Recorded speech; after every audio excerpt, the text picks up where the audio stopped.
Добрий вечір усім глядачам телеканалу АТР. В ефірі програма «Бізнес та влада». У студії працює Анна Медведнікова. Вітаю.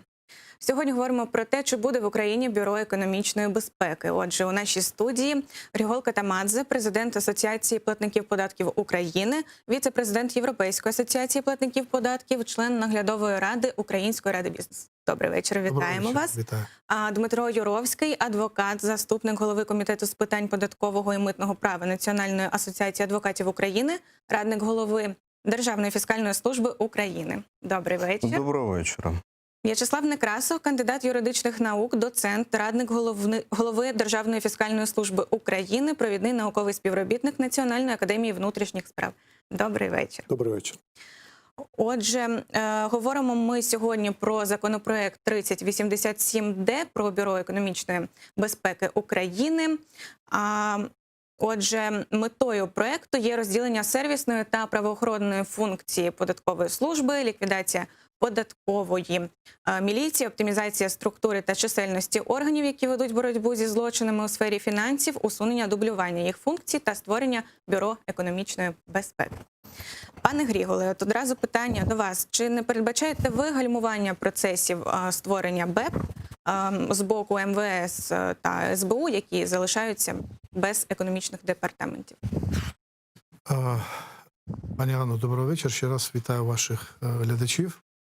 Насправді, я, перше, хотів би сказати, що от ви торкнулись назви Бюро економічної безпеки. Звичайно, так є. В законопроекті 3087-д назва Бюро економічної безпеки, але справа не в тому, як вона називається. Якщо мене спросити, так і для мене краще звучить Служба фінансових розслідувань. Але не це головне. Абсолютно правильно ви говорите про дублювання функцій, які ми останнім часом бачимо з різних правоохоронних структур. Но я б не сказав, що процес, який сьогодні відбувається, що це гальмування з боку МВС або Служби безпеки. Я думаю, що політики... Давайте так, я так вам відповім. Як це відбувалося в інших країнах?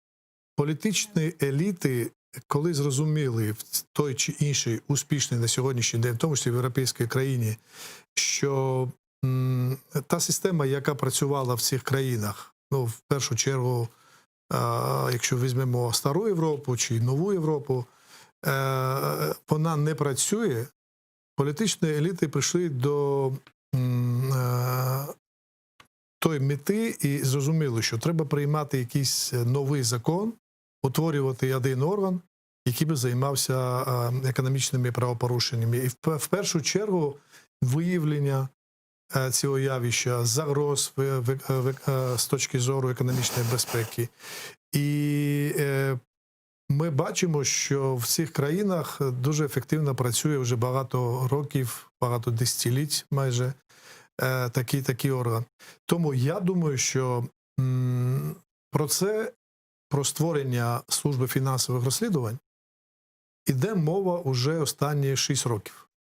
Майже я дуже добре пам'ятаю, в 2015 році прийшов в Асоціацію платників податків, з того моменту займаюся цією проблематикою разом з іншими, але завжди говорив про те, що і звертаючись до влади, влада змінювалась, уряди змінювались, але ми кожен раз намагались переконати той чи інший уряд, що треба забирати всі ці функції. Абсолютно, застаріли ці функції для цих всіх правоохоронних органів і заснувати один орган для того, щоб займатися цією проблематикою. На жаль, я думаю, що от всі ці роки, чому це не відбулося? Тому що все ж політична еліта, скажімо так, не було тої критичної маси. На сьогоднішній день, я думаю, що про це теж ми будемо говорити, але мені абсолютно не сподобається, коли сьогодні апелюють до меморандуму з Міжнародним валютним фондом або з іншими, з Європейським Союзом. Я думаю, що ми повинні прийняти це рішення з створення нового органу, як це робили інші країни, а не для того, що нам рекомендує або нав'язує Міжнародний валютний фонд, або Європейський Союз. Це потрібно нам, в першу чергу. Це потрібно бізнесу українському, це потрібно українській державі, це потрібно українській владі. Але все ж таки про гальмування процесів. Я все ж думаю, що це, ну я б не назвав його гальмуванням, тому що я дуже добре пам'ятаю робочу групу, яка в минулому, коли був законопроект 1208, якщо я не помиляюсь, так, про створення служби фінансових розслідувань, в осені минулого року була створена робоча група, до речі, на чолі з народним депутатом пані Ольги Смаглюк-Василевської. Вона сьогодні буде у нас в ефірі. Дуже добре. І в цій групі були представники і Служби безпеки, і Міністерства внутрішніх справ. Я хочу абсолютно відверто сказати вам, що, наприклад, я спілкувався декілька разів з заступником міністра внутрішніх справ з Антоном Юрійовичем Геращенко, і в цих спілкуваннях багато разів я від нього чув, що абсолютно немає ніяких запитань у Міністерства внутрішніх справ для того, щоб забирати у них ці функції і передавати ці функції новоствореному органу.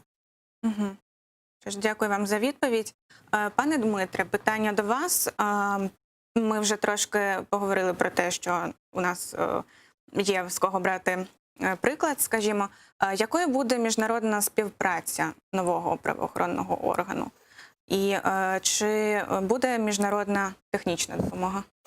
Пані Анна, тема вашої передачі звучить, якщо я правильно її зрозумів, чи буде в Україні Європейське бюро економічної безпеки. Тобто з акцентом саме на слово «європейське». Зміна назви або вихід з новою назвою само по собі не створює орган на європейських засадах і на європейських принципах діяльності.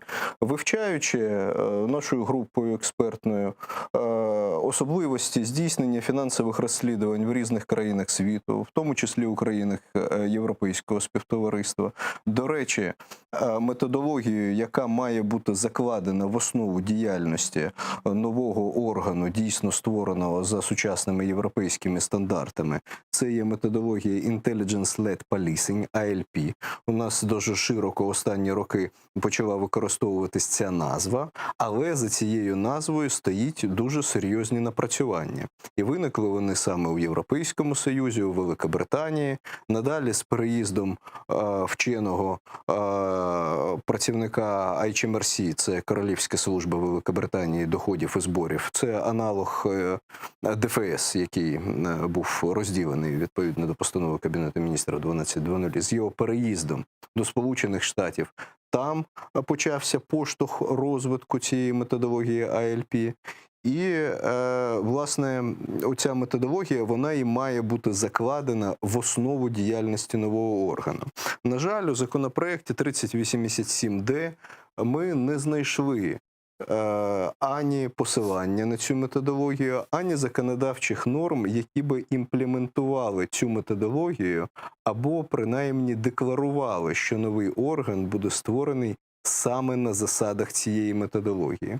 Знаєте, хотілося б у межах і вашої передачі, і взагалі діяльності щодо створення нової служби, реформи податкової міліції, відійти від політики і відійти від політичних особистостей. Це суто професійне питання, яким мають займатися практики, науковці, мають займатися люди, які на професійному рівні в цьому розбираються. Є президентська комісія з питань правової реформи. Там є робоча група, яка займається реформою кримінального права, кримінального процесу.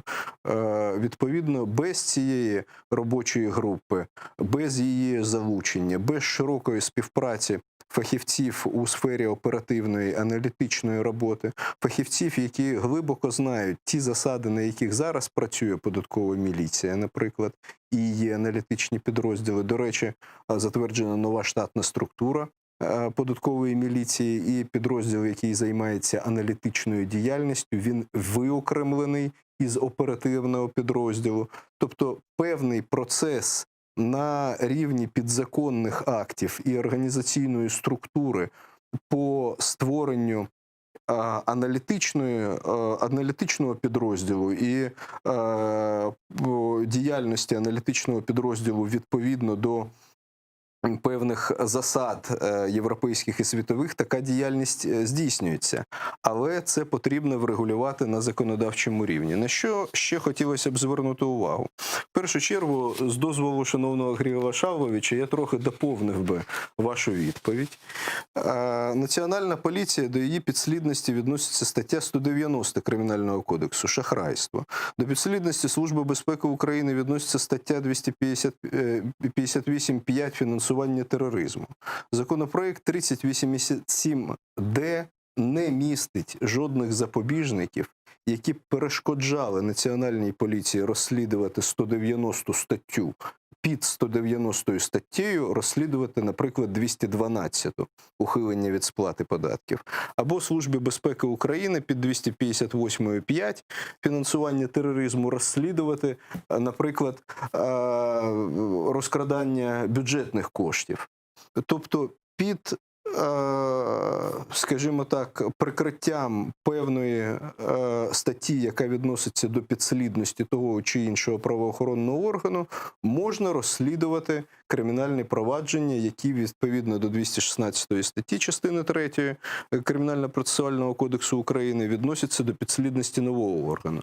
Дійсно, там є запобіжник у тому, що прокурор протягом 5 днів зобов'язаний визначити підслідність, але немає змін до статті 38 Кримінально-процесуального кодексу України, де визначені повноваження прокурора.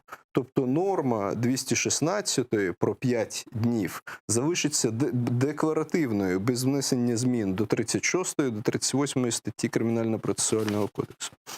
Крім цього, хотілося б ще звернути увагу на певні важливі обставини, пов'язані з тим, що у травні цього року набув чинності закон, який не дозволяє внесення змін до Кримінального і Кримінально-процесуального кодексу України іншим способом, ніж спеціальним законом про внесення таких змін.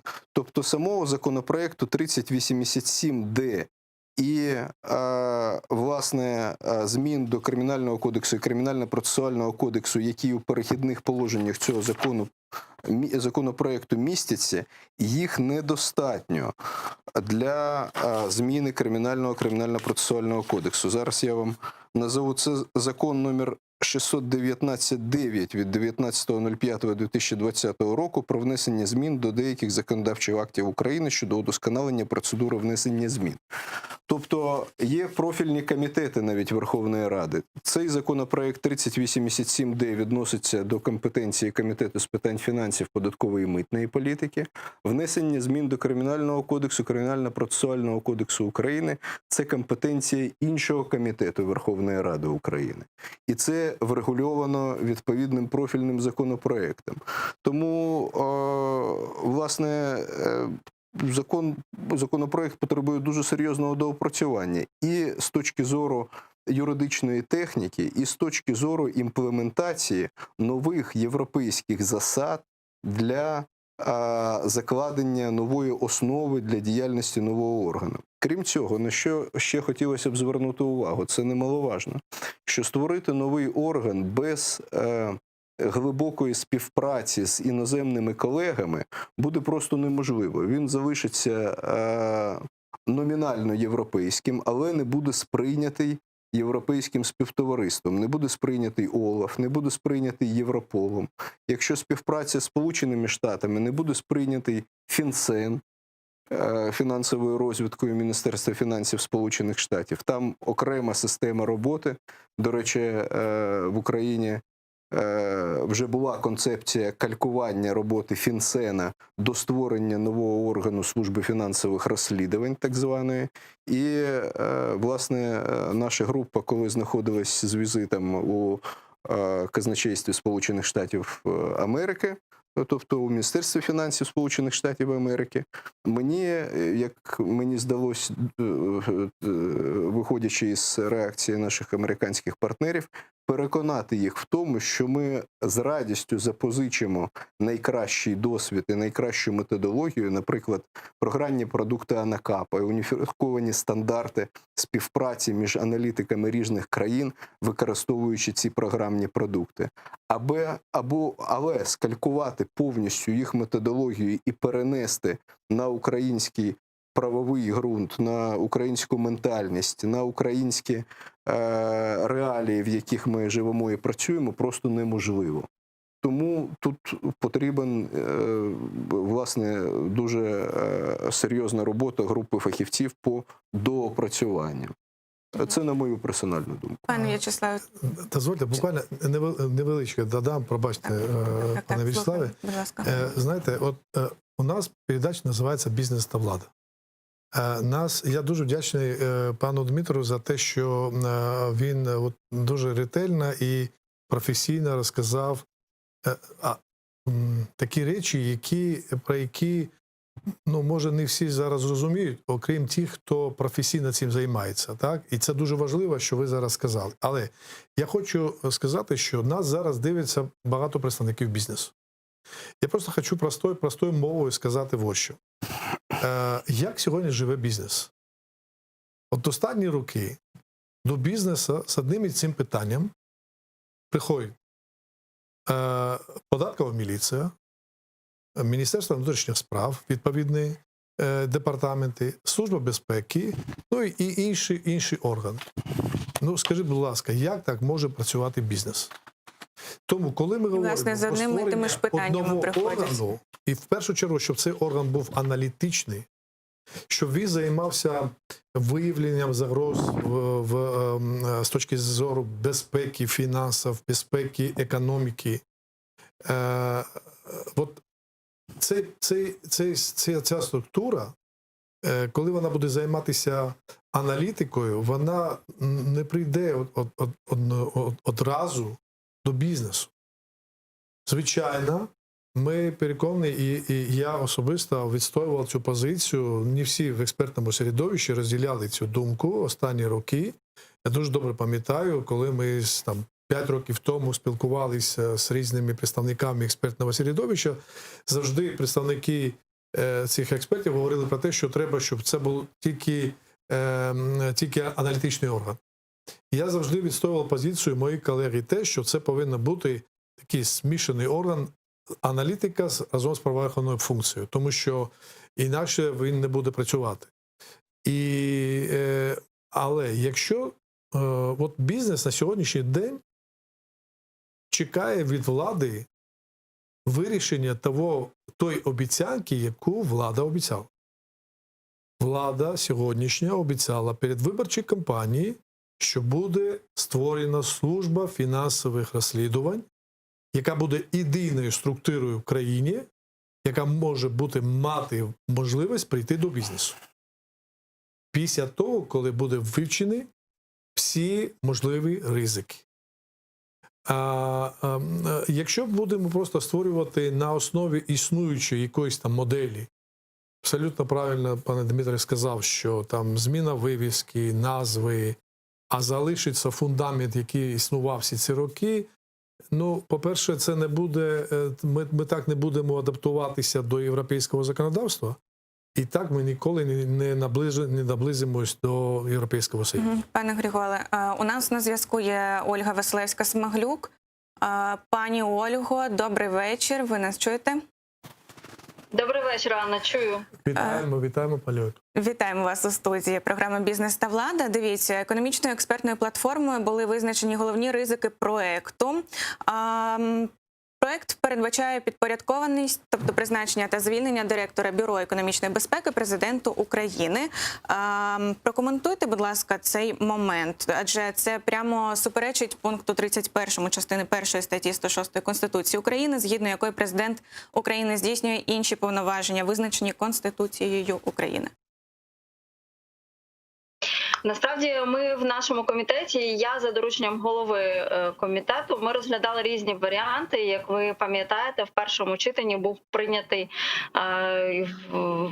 восени минулого року інший законопроект, який до другого читання, на жаль, не дожив, саме через те, що політично було визначено і партією «Слуга народу», і керівництвом Офісу президента те, що цей орган має підпорядковуватися президенту. І, власне, це не в якому разі не суперечить Конституції. Ми бачимо, яка зараз ситуація з ДБР. І фактично призначає, звільняє там президент. І ми проговорили всі ці моменти з Головним юридичним управлінням Верховної Ради. І якраз конституційність першого варіанту, коли він був підпорядкований Кабінету міністрів, якраз і піддавалася сумніву, тому що це ОВВ зі спеціальним статусом не може бути правоохоронним органом, і там були інші дуже багато зауважень. Тому ми вибрали іншу концепцію, і якраз ця концепція не суперечить діючій Конституції, не суперечить тій системі координат, в якій знаходиться, наприклад, Державне бюро розслідувань. Тому тут можна розглядати різні концепції, і вони розглядаються з 16-го року. І з 16-го року податкова міліція знаходиться в підвішеному стані, в деморалізованому стані, і ми з вами бачимо, що з цього виходить. Але от при цьому, наприклад, податкова міліція, я веду цю статистику дуже уважно, повернула за минулий рік 460 мільйонів. Стільки навіть не повернули і міліція, і НАБУ, і інші правоохоронні органи разом узяті. Тому ефективність цього органу в будь-якому вигляді вона буде. Єдине, що дійсно потрібно внести певні перестороги, щоб ці люди, які будуть там працювати, не тормошили бізнес і не займалися здирництвом, щоб вони працювали дійсно, перш за все, з аналітичною складовою і займалися саме надходженням бюджету. Я щойно мала зустріч на окрузі з людиною, яка мені розказала схему, за якою за 19 рік було вивезено без податків нелегально зібраного врожаю на 19 мільярдів гривень. І схем дуже багато є, за яким зараз відбуваються податкові зловживання. Тому створення цього органу, воно вже настільки перезріло для нашої дефіцитного бюджету, для нашої багатостраждальної корупційної держави, що в будь-якому вигляді, в будь-якому підпорядкуванні це є актуальна ситуація. Скажіть, будь ласка, ось з приводу обрання, скажімо, людей на посади, так, дивіться, запроваджуються світові тенденції встановлення довіри до правоохоронних органів шляхом проведення психофізіологічного опитування із застосуванням поліграфа. Але в той же час людина, яка відмовляється від поліграфа, вона не має ніяких, скажімо, негативних моментів надалі. Тобто можна і не можна. Прокоментуйте, будь ласка, це.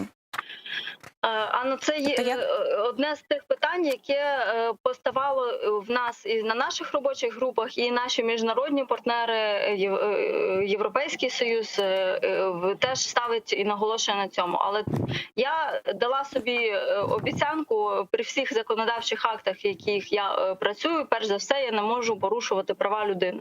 Права людини, яка не дає згоду на такого роду тестування, не можуть бути порушені. Тому ми, звісно, маємо декларувати, що ця особа, яка відмовляється, також може брати на рівних участь в цьому конкурсі. А вже конкурсна комісія буде з огляду на те, погодилась людина чи не погодилась, приймати рішення про те, щоб брати її на роботу чи не брати. Але те, що людина, яка йде працювати, має бути готова до того, що їй запропонують таке тестування, це, звісно, має бути прописано. А скажіть, ще одне питання до вас. Хто конкретно, на ваш погляд, має очолювати БЕП? Анна, ви знаєте, тут зараз йде така війна за це, і всі ці роки поки проходить процес ухвалення цього закону, мені здається, він і не ухвалюється саме тому, що дуже багато охочих очолити дане відомство. Тому хто може його очолити, я знаю, хто хоче його очолити. Його хоче очолити нинішній голова податкової міліції, його хочуть очолити керівники податкової служби України, митної служби України.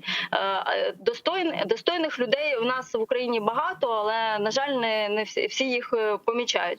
Тому це буде, ми прописали можливість, як буде проведений і хто буде обирати в шорт-листі. До шорт-листа теж треба дойти, і там в цій конкурсній комісії будуть представники і Кабміну, і Офісу Президента, і профільного комітету Верховної Ради. Тому перемогти має досвідчена особа, яке має українське громадянство, і яка працювала і знає дуже добре і митний, і податковий кодекс. Що ж, дякуємо, пані Ольго. Можна запитати? Ще одне питання є у нас із студії від пана Григорія. Так, будь ласка. Ще раз доброго вечора. Ну, по-перше, я хочу від щирого серця, абсолютно, я багато про це говорю, подякувати вам за ту величезну роботу, яку зробили восени, і ви згадували про це. В робочій групі, на жаль, не відбулося. Сподіваюсь, що 3087-д буде більш успішним. І все ж таки у мене запитання. На вашу думку, до кінця цього року буде прийнятий закон про створення служби фінансових розслідувань чи ні? Пане Григоре, я вам хочу сказати навзаєм, але Верди, теж я вам дуже вдячна за вашу підтримку і за те, що ви в своїх інтерв'ю підтримуєте і нашу команду, і те, що приходите на наші робочі групи, і ми намагаємося враховувати всі конструктивні і гарні зауваження, які ви надаєте. Я вірила в перший раз, тоді, коли ми подавали той перший законопроект, що він буде прийнятий. Потім, коли я розуміла, що політичної волі недостатньо, тому що от якраз деяким бізнес-групам дуже вигідно тримати податкову міліцію в підвішеному стані і деморалізовану для того, щоб зловживати і мінімізовувати податки, я трошки розчарувалася, буду відвертою з вами. Але після того, як я побачила підпис президента України, прем'єр-міністра України, голови Національного банку під меморандумом з Міжнародним валютним фондом, де одним з пунктів якраз було створення до кінця року бюро фінансових розслідувань, я трохи піднялася духом і сподіваюся, що принаймні закон буде ухвалений до кінця року. А створити це бюро і запустити його в роботу до кінця року мені не видається можливим взагалі. Якщо ми в вересні його приймемо в першому читанні, в жовтні приймемо в другому читанні і запустимо через 3 місяці, то якраз після Нового року, можливо, ми почнемо набирати туди людей. Дякую дуже. Репліка, з вашого дозволу. Шановна Ольга Михайлівна, якщо ви чуєте мене зараз, невеличка репліка. По-перше, щодо статистичних відомостей, кожен правоохоронний орган подає статистичну звітність. Це форма 1СЛ. Це щодо відшкодування збитків. Це при тому, що KPI, тобто Key Performance Indicators щодо діяльності податкової міліції не встановлені по відшкодуванню збитків. Просто суми, це за 12 місяців 2019 року по цьому статистичному звіту.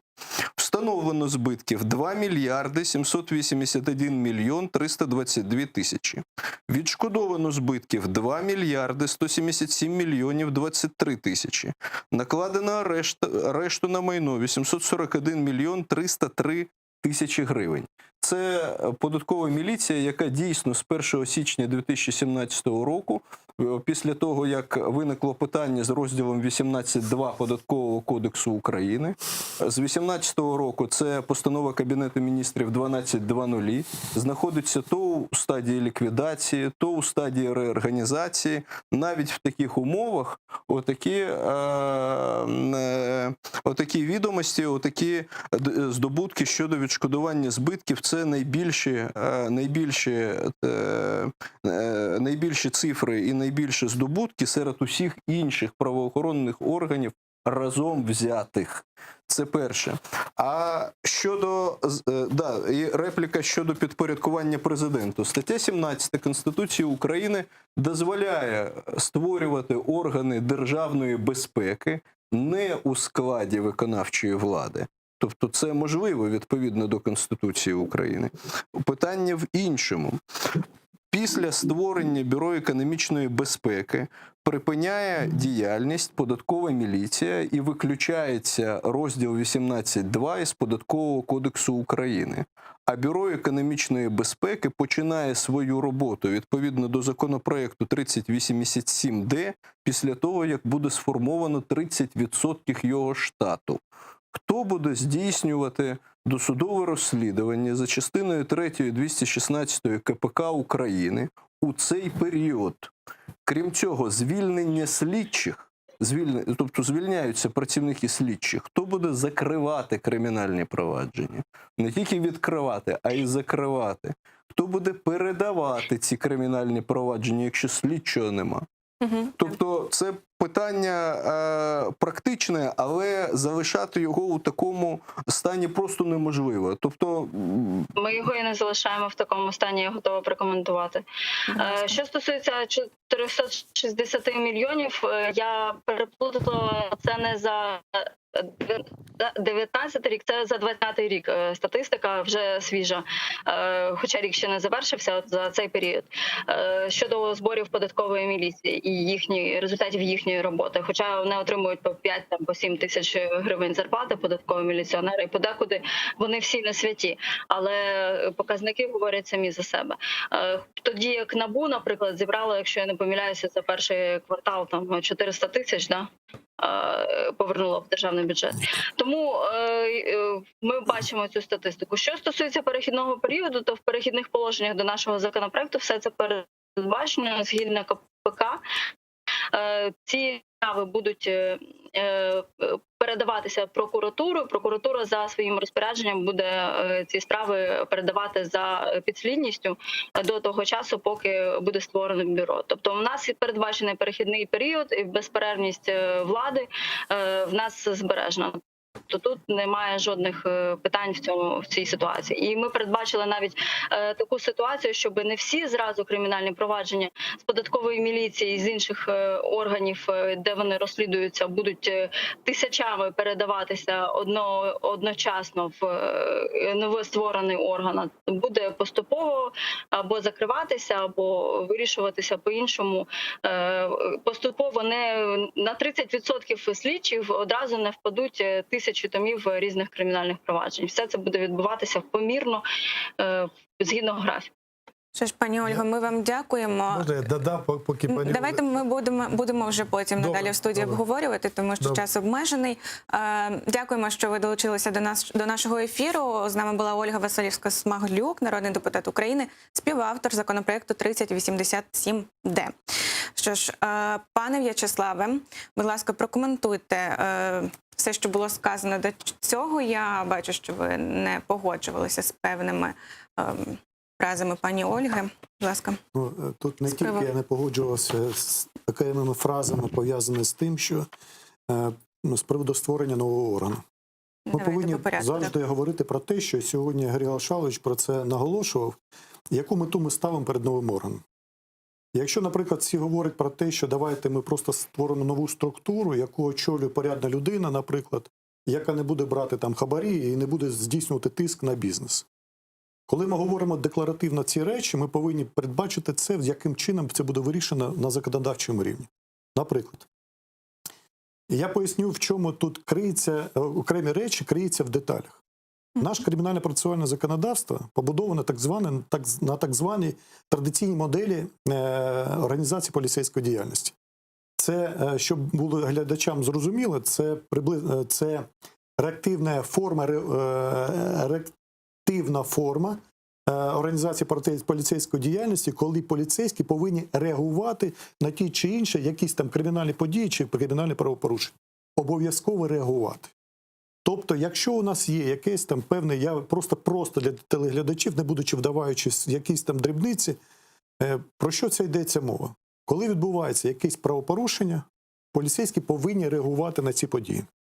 Це так передбачено кримінально-процесуальним законодавством. Уявіть собі, якщо у нас є порядна людина, яка очолює цей орган, і у нас вона, ну не скажемо так, отримається цим органом якісь там заяви, повідомлення про вчинення певного правопорушення. Вони повинні на це реагувати.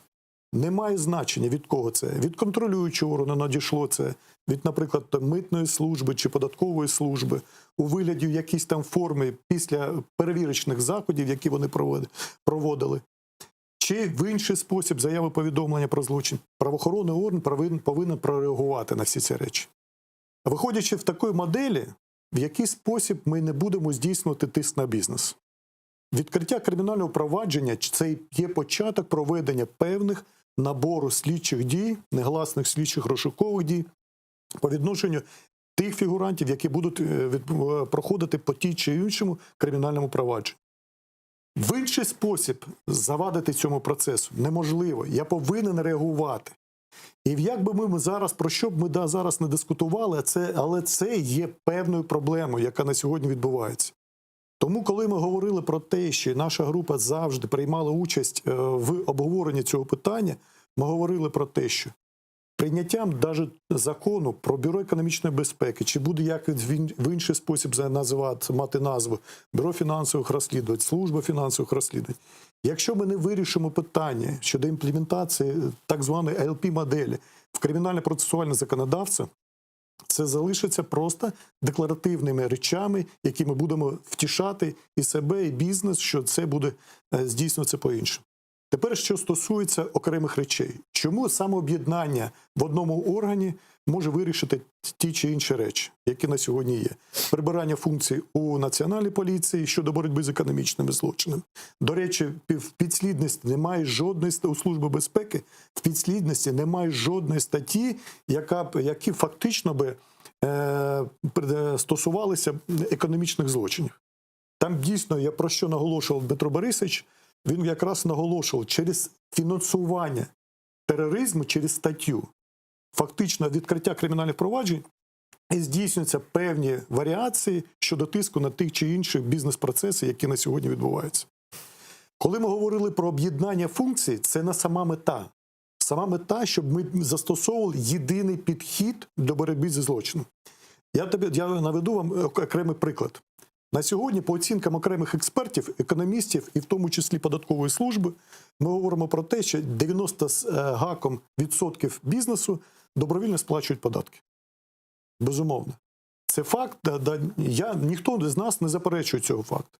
Крім того, ті ж самі люди говорять про те, що у нас на сьогодні від 30 до 50% до 60% бізнесу знаходяться в тіні. І фактично 100% бізнесу або ухиляються, або займаються оптимізацією. Скажіть мені, будь ласка, як узгоджуються всі ці цифри? З одного боку, я добровільно сплачую податки, з іншого боку, у нас така велика тінь. І ми зрозуміли, і коли наша група працювала, ми зрозуміли, що бізнес сплачує податки все рівно стільки, скільки він на сьогодні може платити. І це пов'язано не з тим, що вони погані бізнес, що вони такі не дуже гарні люди і так далі. Це пов'язано з тим, що вони використовують окремі схеми оптимізації як компенсатори, своєрідні компенсатори того, що держава не може створити для них певні умови для того, щоб вони розвивали свій бізнес, розвивали в тому чи іншому напрямку.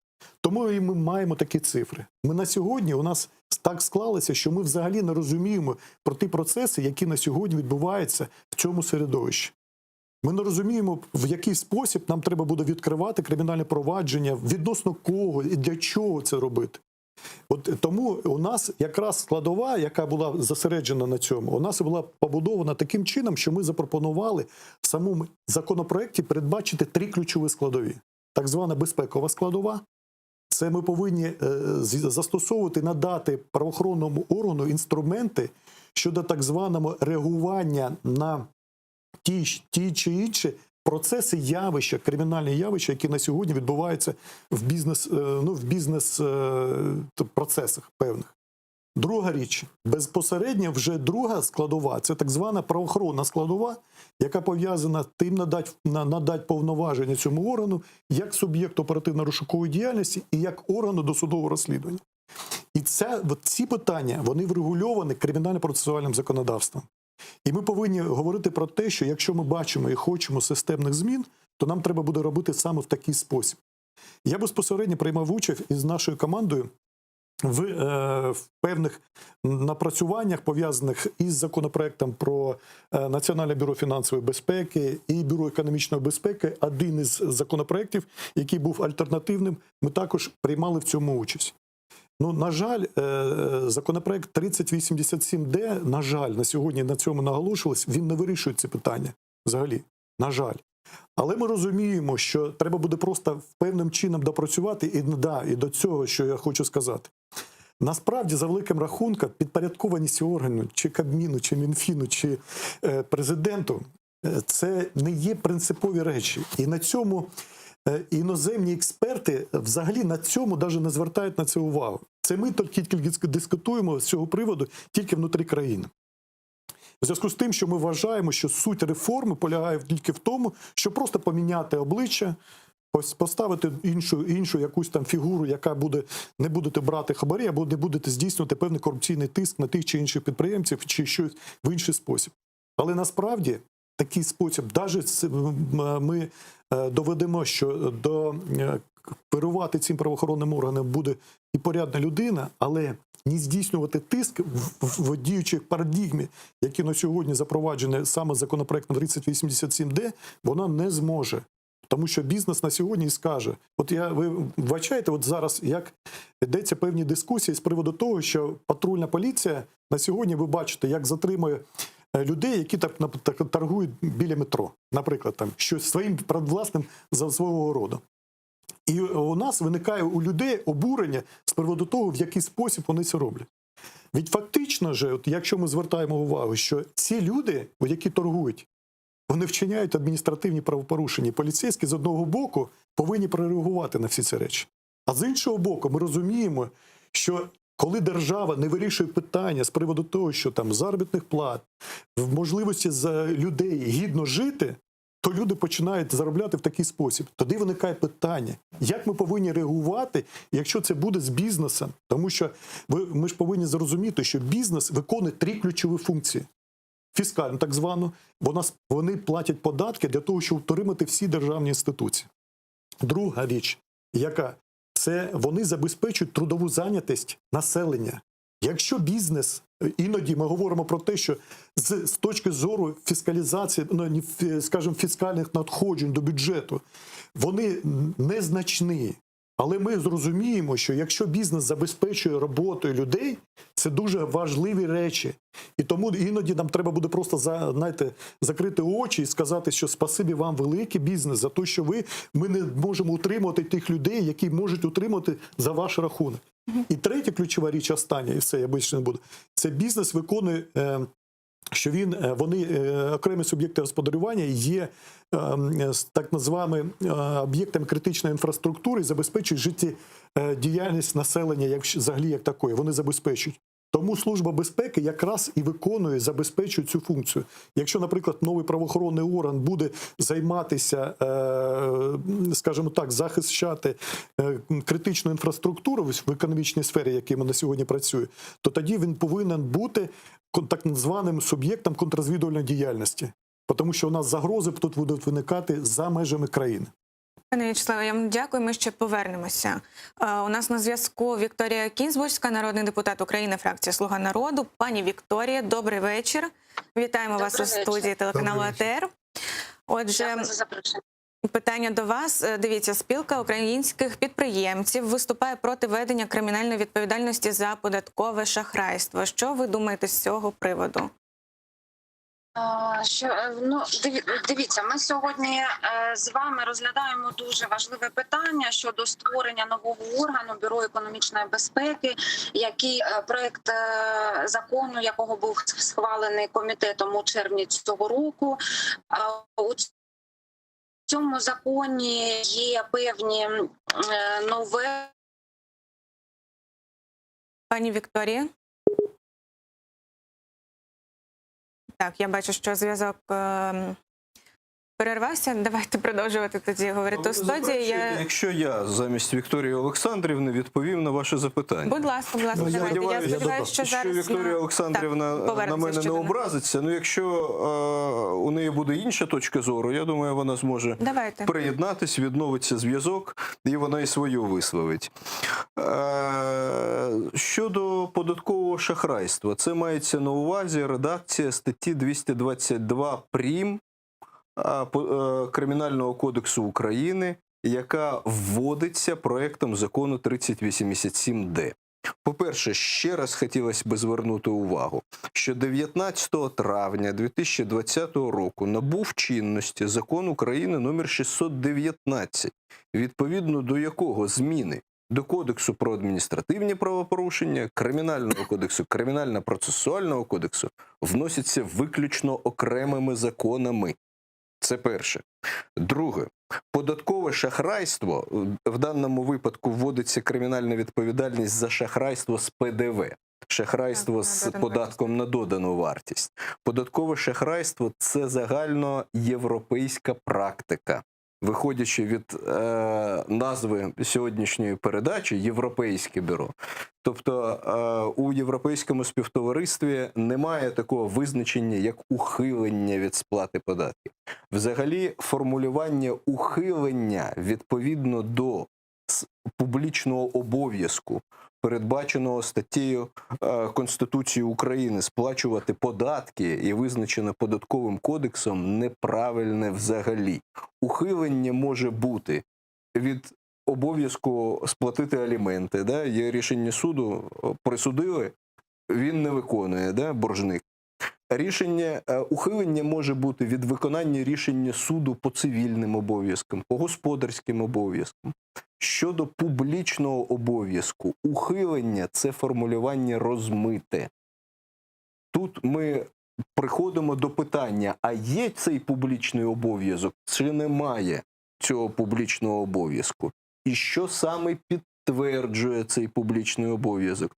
Чи достатньо норм Податкового кодексу України і відповідної норми Конституції України, підзаконних актів для того, щоб правоохоронний орган самостійно визначив цей обов'язок? Чи потрібно, щоб визначив контролюючий орган податковий? А якщо податковий неправильно визначив? А якщо вони щось приховали? А якщо вони хабар взяли? А якщо вони на перевірку не вийшли? А якщо вони не ті документи дослідили? А якщо вони когось не опитали?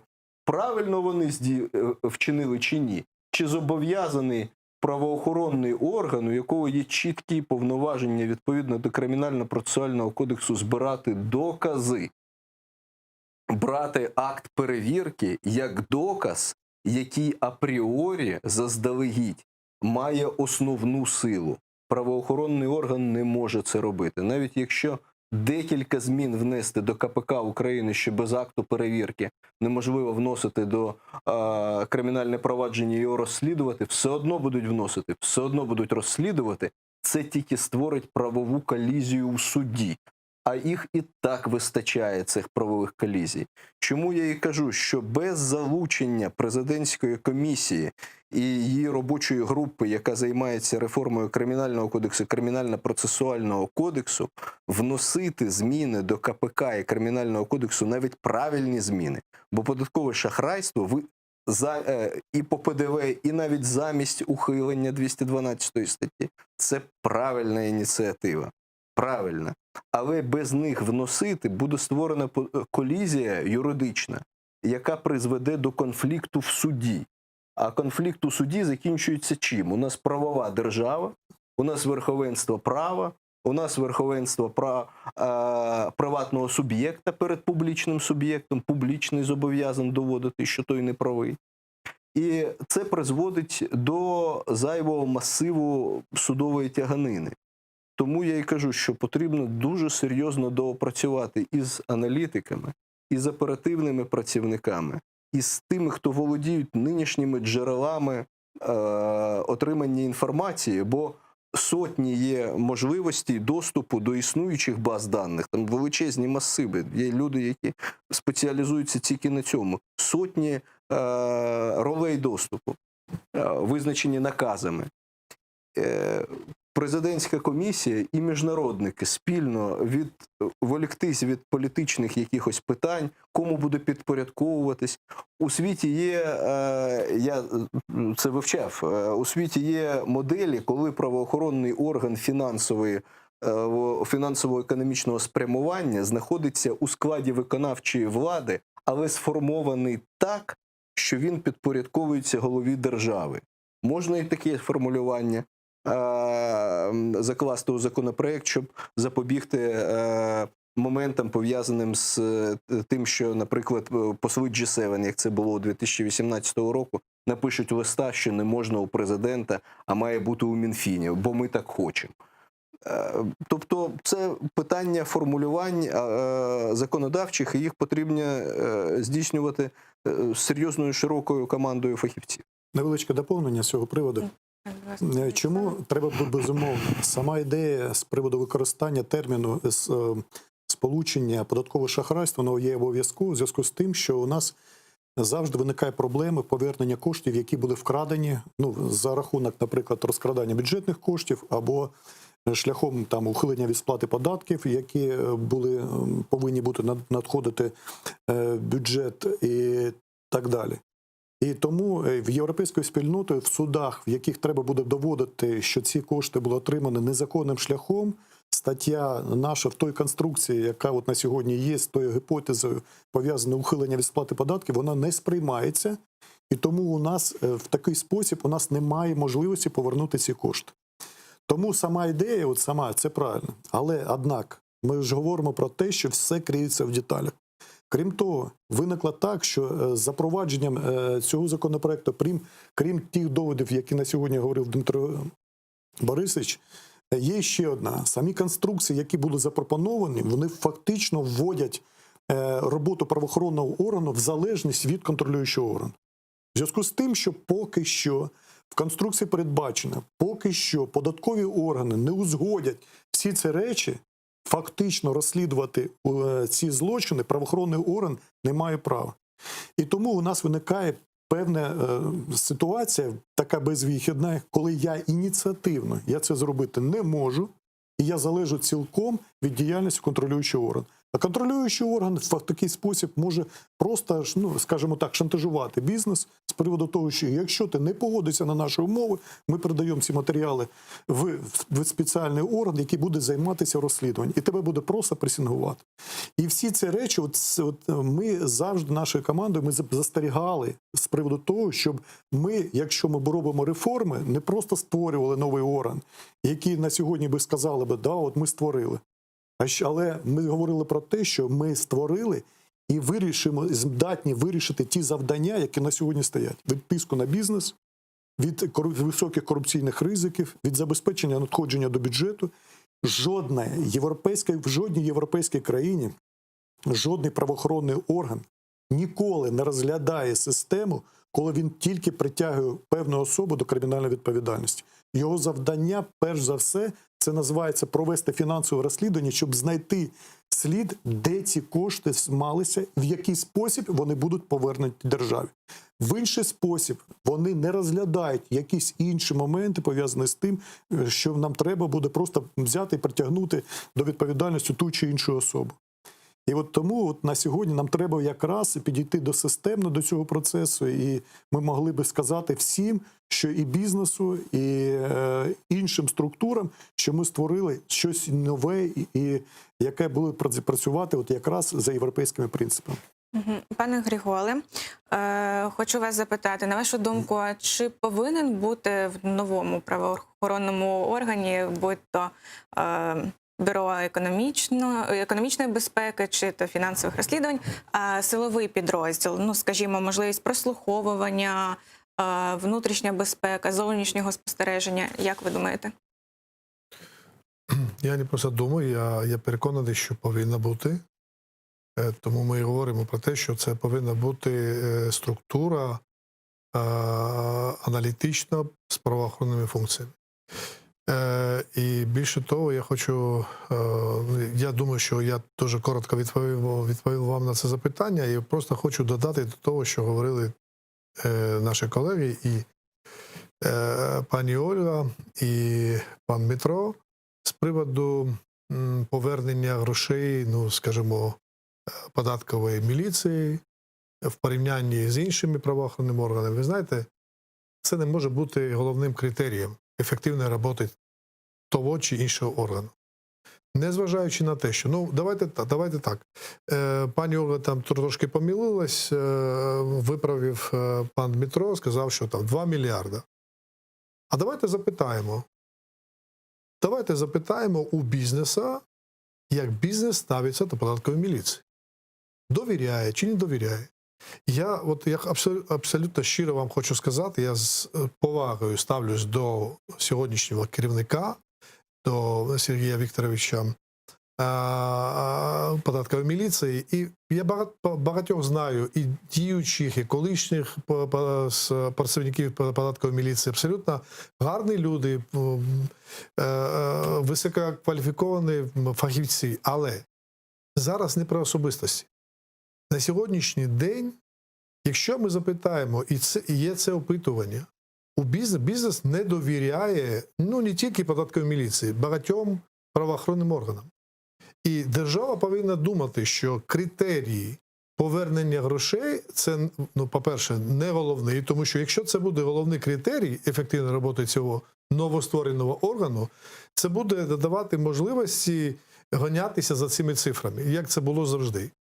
Один із головних критеріїв, або може, скажімо так, на додаток, так, повинна бути, а як суспільство оцінює ефективність роботи того чи іншого органу. Зараз ми говоримо про Бюро економічної безпеки.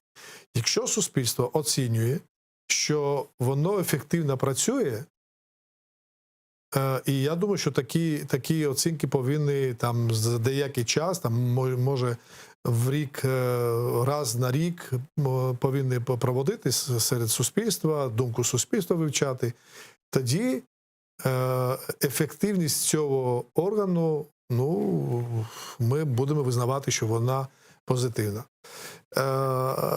Я дуже сподіваюся, все ж таки, от абсолютно точно сьогодні пані Ольга сказала, що, ну, якщо вона допустила, що там в першому читанні вересні, потім там десь в жовтні прийняти в другому читанні чи в листопаді, ми вже зрозуміли, що в переходних положеннях будуть такі норми, які дадуть можливості іншим органам займатися цими справами, які сьогодні є в податковій міліції, або може до створення, остаточного створення, як ви говорили, там 30%, коли буде набрано в новому органі, до того все ж буде продовжувати працювати податкова міліція. Але, знаєте, я не хотів цієї теми торкатися. Слава Богу, що ви запитали у пані Ольги, як у народного депутата.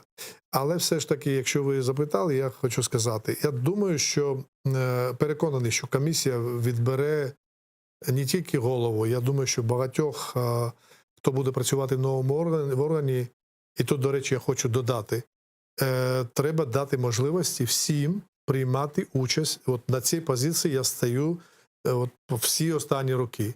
Не треба обмежувати когось, і виходячи з того, що ця чи інша людина працювала в відповідному підрозділі Служби безпеки, Національної поліції або податкової міліції, там не надавати їм можливості, як колишнім працівникам, приймати участь в конкурсі.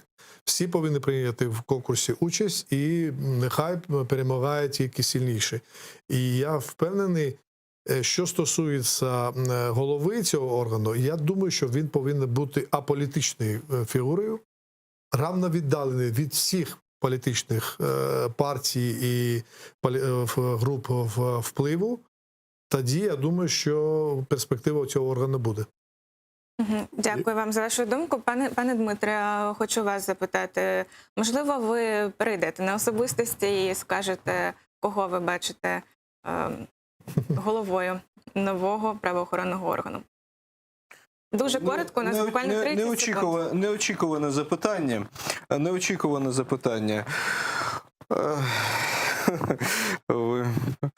Ви мене застали з несподіваним запитанням. Да відразу можна сказати. Навіть не знаю. Думаю, що це має бути людина з міжнародним досвідом. Це має бути людина, якій довіряють. Довіряють і в Україні, і людини, які довіряють на міжнародній арені.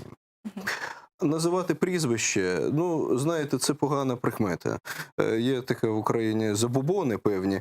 Знаєте, якщо когось назвеш, що оцей обов'язково він очолить, точно він не очолить. Я знаю дуже достойну людину, і ви знаєте цю людину, яка, на мою думку, по-перше, є віддаленою від усіх українських політиків, від політичних баталій, від боротьби за портфелі, за вплив, за і таке інше. Крім цього, це людина, якій довіряють і в Європі, і в Україні. І ось така людина, незалежно від того, чи має вона глибокі знання у якійсь певній сфері, як розслідувати там 212 статтю, або як здійснювати вибірку аналітичну по певних підприємствах через систему податковий блок, наприклад. Пане Дмитре, на жаль, час вже підходить. Тому ми зрозуміли, що загадуємо, а потім будемо вже зв'язуватися і дізнаємося, та людина А фахівці допоможуть. Фахівці допоможуть. Так. Все, панове, я вам дуже дякую, що ви завітали сьогодні до нашої студії. Нагадую нашим глядачам, що сьогодні ми говорили про Бюро економічної безпеки України. Бачимося за тиждень. На все добре. До побачення.